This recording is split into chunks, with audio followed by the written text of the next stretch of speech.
Biographical movie about celebrity, which is also not a documentary, is the kind of movie I really like. The movie like this for me is said to be enjoyable, but I'm not alone in my passion. Many people like these kinds of movies. Please be warned that this contains spoilers for the movie.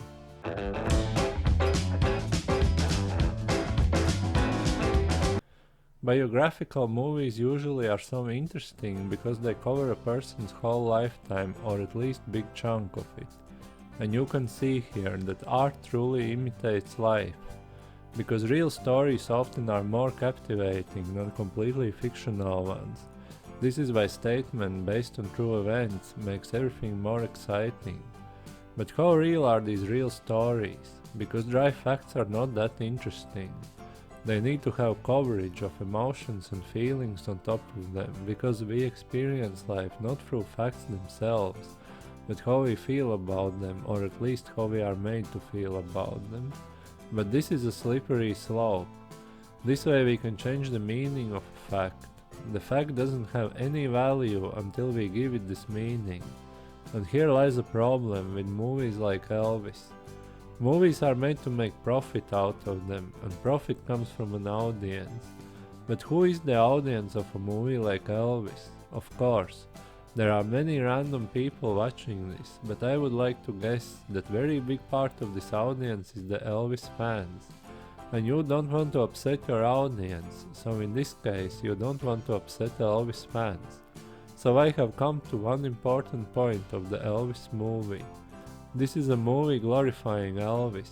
Is this a bad thing? No. I can't really tell, because it probably makes this movie more enjoyable. But you have to bear in mind that you shouldn't create an opinion about someone on a movie like this. It would be too childish and subjective to do so.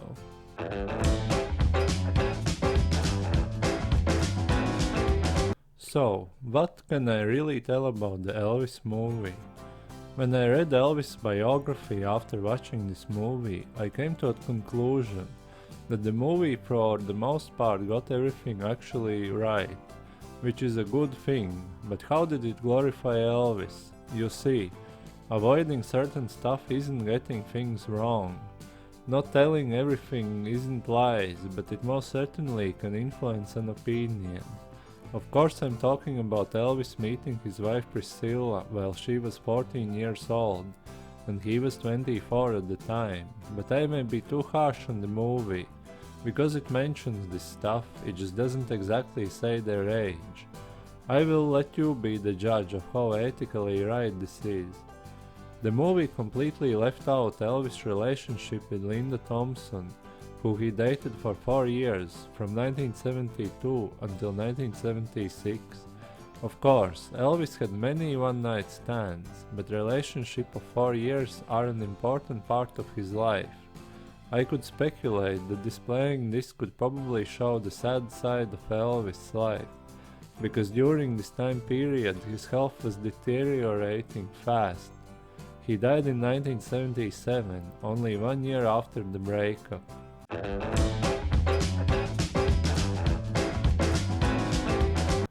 There are also issues with Elvis' drug abuse. This is particularly interesting, because the man was actually against marijuana and other illegal drugs. He didn't like hippies and even met with President Nixon to discuss how he can influence youth to stop using drugs. But at the same time, he was a heavy drug abuser himself, and he died because of drugs. There are many speculations what exactly was the cause of death, but it most certainly was driven by a very unhealthy lifestyle and drugs. This happened because Elvis believed that prescription drugs from a doctor are completely fine. This is a very sad irony that a man against drugs dies because of them. The movie touched the drug topic very briefly, but didn't explore it enough in my opinion, because this was a major part in Elvis' life.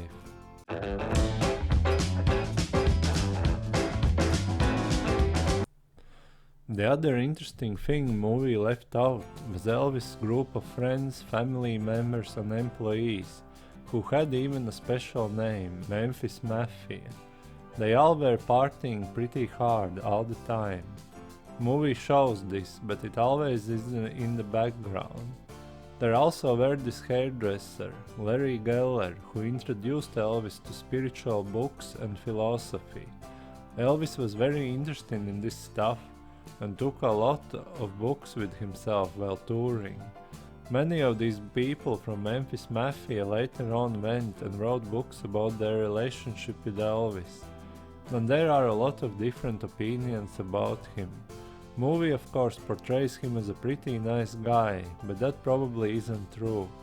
However, you also have to bear in mind that it's just what these people are saying. These are not facts, so their books also may be untrue. The actual truth, as usual, is probably somewhere in the middle.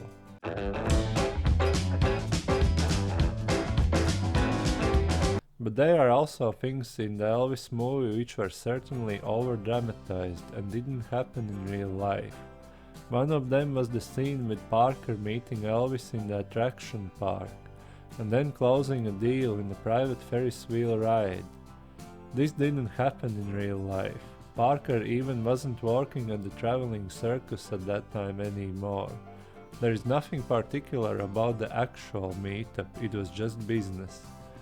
Other dramatization was Elvis' comeback special. In reality, there wasn't a whole set built for Christmas. There was only one mandatory Christmas song planned, and the assassination of Robert F. Kennedy didn't happen during this event. It already had happened earlier that year.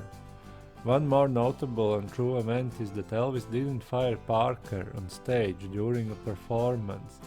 He did fire him though during a heated dispute, but it didn't happen on stage.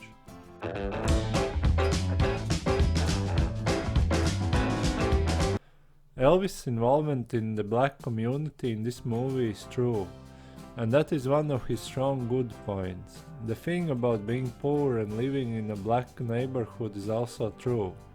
Black culture influenced Elvis a lot, but he made his own style, which merged black and white music together, creating cultural phenomenon Elvis was.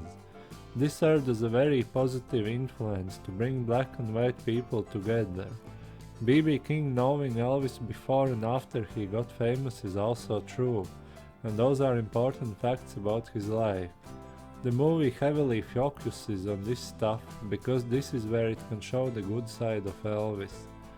The movie by itself was undoubtedly high budget, colorful and well edited. I think it captured the vibe of Elvis Presley rather well. I don't have any complaints about this. Also the acting and decorations were top notch you expect from a movie like this. There is a really interesting thing about the music in this movie. The older songs from 50s sings actor Austin Butler. The record quality for these songs were too poor to use the original. What an amazing achievement for this actor, not only to play Elvis, but also sing his songs in this movie. Songs from Elvis' later years are a blend of real recordings and actor's voice.